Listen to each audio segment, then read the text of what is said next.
I said unharmed. Oh well, it'll have to do.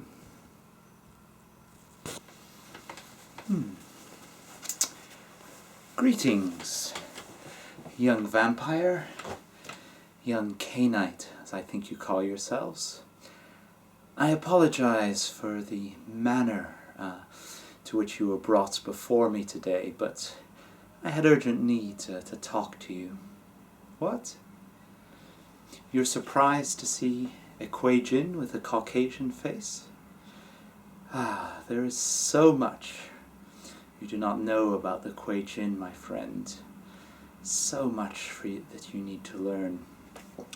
You have probably been paying too much attention to books like this, written by Western vampires, in which they describe the Kuei-Jin as being insular, racist, and bound by tradition.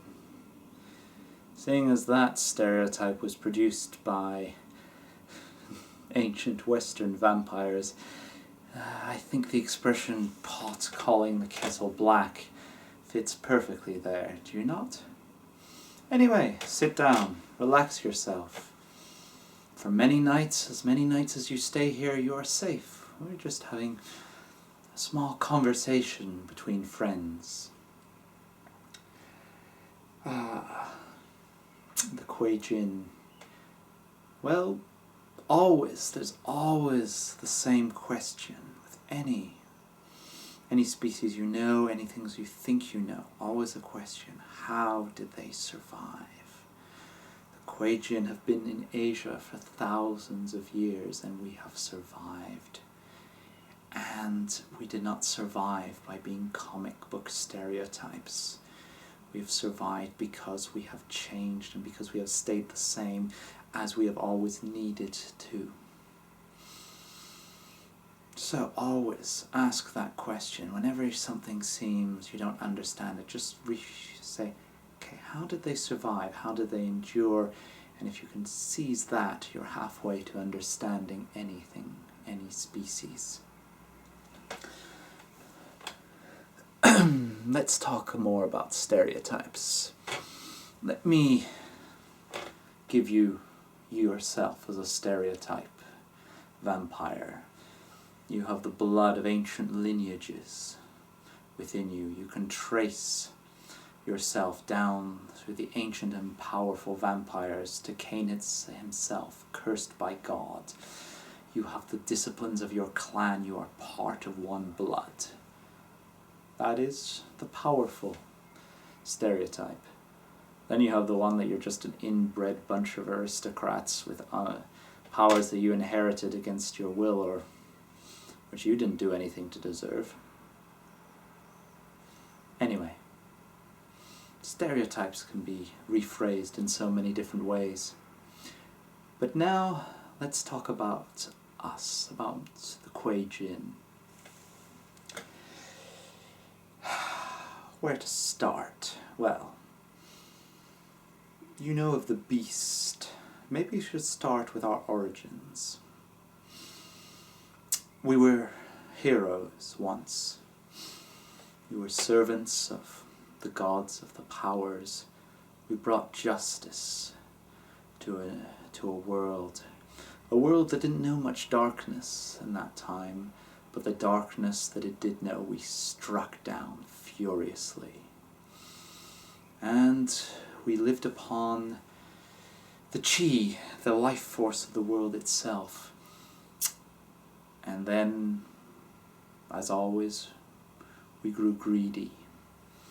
We didn't have enough. The universe itself was not enough to sustain us, so we wanted to live upon the chi of others, to take the ones of others. I mean, it's normal. We were saving them. We were their saviors. Who would begrudge us a gift of a little bit of their life essence?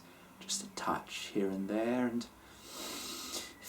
occasionally we went too far. If they struck down dead by an excess of appetite, well, people die all the time, and we saved far more lives than we took. But the heavens did not see it that way. And they struck and they took their vengeance, and we were denied access to the chi of the universe, condemned in perfect poetic justice to feed only from taking the chi of others. Chi. Maybe I should have started with that. Well, you feed upon blood, and we do too, but you feed on just blood itself, the crude, crass, organic... Sorry, should not be judgmental, but anyway, it's a rather insipid liquid, just on its own. We feed on the essence of existence, of the yin and the yang of all living beings. That is residing in the blood, yes, but that is just a vector for us to taste the force of the universe that we are denied access to because of our sins. Qi is divided into yin and yang. The principles are complementary, duality, combination. Yang is the strong, active, physical, powerful force, masculine. Yin is the more passive, receptive, somewhat intellectual forces, the feminine essence of the universe. Yes, I agree that our crude understanding of the great cosmic forces is, shall we say, not entirely politically correct and adheres to certain stereotypes, but when you try and understand the ununderstandable, projections of certain human fallacies is inevitable. So we feed upon this dual essence, the yin that and the yang that sustain us, and we mix them and we live in a balance between them.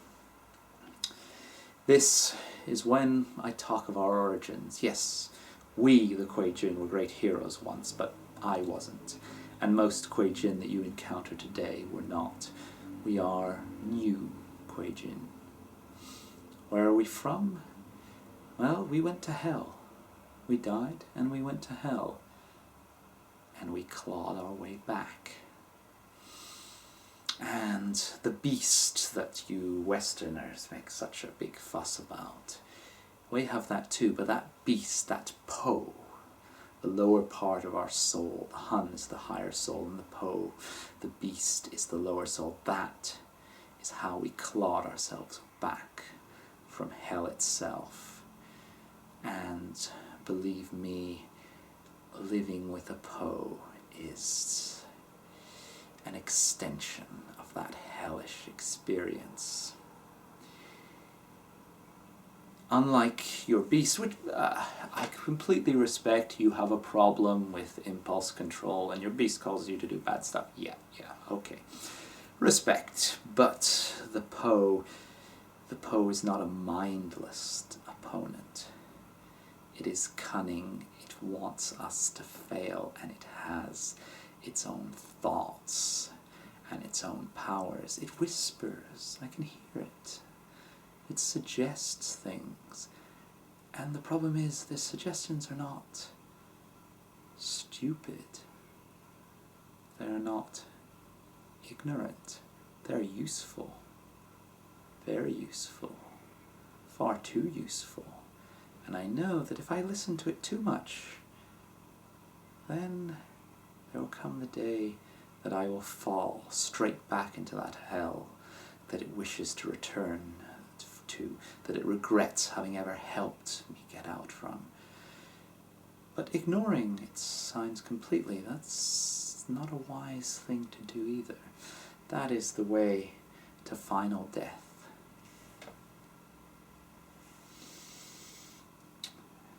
What else should I talk to you about? Well, you have of the Kuei-Jin's history. No, I said there was not much darkness in the world in those times, but at each age, at each subsequent age, there is more and more darkness, and now we're at the 5th age, and at the dawning of the 6th age, where hell itself will get tired of waiting for the Po to drag us back and come and claim us. Hell is coming to Earth, my friend, and we are not ready for it. No one is ready for it, but it is very ready for us. At the same time, you have your concept of generation that basically you don't need to do anything to achieve sort of power. It's just gifted to you if your sire happens to be a conveniently low generation, Methuselah, antediluvian, or one of those. I assume they're kind of interchangeable. And then all the way down to the poor runts who basically can't do anything to improve their fate. But we can. If we follow our dharmas, if we follow our values, there is a path back to us. And as we walk the path back to the cycle of reincarnations, to freeing ourselves from this world, to maybe become again the heroes that once we were, with each step on that way back, we get closer to the powerful beings that we were. There are bodhisattvas on the different dharmas, beings who have approached such a high level of powers they are the match for any of your Western kindred. And yet they could take the last step, rejoin the cycle of reincarnation, be free of their curse, transcend this world, and avoid the hell and avoid the fate that awaits us. But they don't. They wait. They're there to help us, the Kuei-Jin, to take our own steps and then join them and then take their place and help the ones who come after us. The few, the very few, who can climb the mountain of enlightenment once more. It is a hope, a very faint hope. So many have died and failed upon those paths, and yet that is what keeps us. Keeps us going from night to night. That hope. So, if you understand that the Kuei-Jin are simultaneously awakening the worsening of the world and taking steps along the ultimate liberation, simultaneously you will start to understand what we do and how we think. But maybe this theoretical discussion doesn't interest you so much. Oh, we can go to certain practical things. I've been observing your kind for some time and have been noticing some of the contrasts and similarities. First of all, the fangs. We can't just pop them out like you do. To do that, we need to call upon the demon inside us, call upon the Po, give it a chance of changing us, of taking control. Imagine if you had to call upon the beast every time you were to feed. That will give you an idea. What else is there? Well, as I say, there are paths, our dharmas, that I will talk about later. But a Kuei-Jin's soul is following 4 concepts: the Hun, the higher soul; the Po, the beast, the demon, the lower soul; the Yin concept and the Yang concept; the passive intellectual and the aggressive physical. And it is normally important that all these balance. If there is an imbalance, then If one of these factors become dominant, then the Kuei-Jin changes. The easiest to describe is, of course, the Hun and the Po. If the demon becomes dominant, a Kuei-Jin in a normal situation is... sorry, I need some... I don't want to let too many secrets out too early, you understand. The wind soul, the balanced soul, the upper soul of the Kuei-Jin, the thinker. If a Kuei-Jin is unbalanced towards their Po, then this Po can very easily cause it to fall into shadow soul, into the most terrifying situation of all, where the Po controls you utterly, but not as a mindless ravager, but as a thoughtful, scheming beast. And if the Kuei-Jin's Po is dominant, the Po can force that, check on that every night, and is so likely to succeed. If the Hun, if the higher soul is unbalanced, if it dominates, then the Po is under control. Our baser instincts are crushed down. But crushed down is no longer balanced, it is an unhealthy intellectual domination. And the Hun, though it rules, finds itself hard to put a lot of force or willpower or thought into any goal. Then you can be unbalanced upon the other axis. Those who are unbalanced towards Yang are aggressive, are alive. They seem more like humans. They can mate.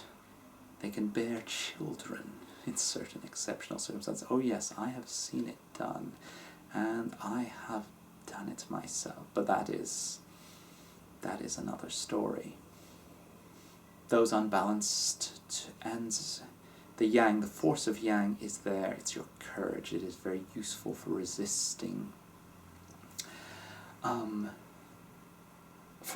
the wave soul, the red fear, I think you call it, that terror there, that the Yang resists it and forces it down with our pure courage.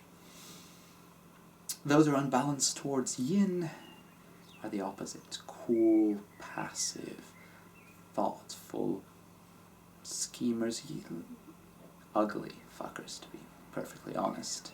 They look like corpses, really corpse-like corpses, and they let that age. They resist fire quite effectively. The Yang, those imbalanced towards Yang resist the sun, those imbalanced towards Yin resist fire, and the Yin fights against the fire soul. It's quite convenient how the vocabulary works here. But the fire soul is the frenzy, the passion, the aggression. That is, well, if you are so passive, your passivity is a perfect tool against this wild passion. But being unbalanced is risky. You can be passive and that will keep your passions under control, but this will do nothing against your fear. You can be alive and Yang unbalanced, and you have your courage, but this will not do anything to resist the frenzy. If anything, it will make it worse. There's certain... Shall I share that? Shall I? Okay, just because it's you. Those unbalanced towards Yang are vulnerable,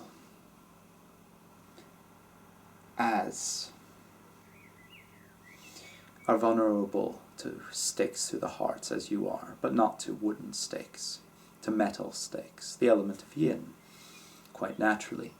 And those unbalanced towards Yin are vulnerable exactly as you to wooden stakes, wood of the element of Yang, the growing element. What last things can I tell you before we apart for the night. Oh, don't worry. There will be many other nights. Many. Ah, yes. Sunlight. Sunlight and feeding. We'll leave it with that. Sunlight. I've walked and felt the rays of sun upon my face and upon my naked skin. I didn't stay there long.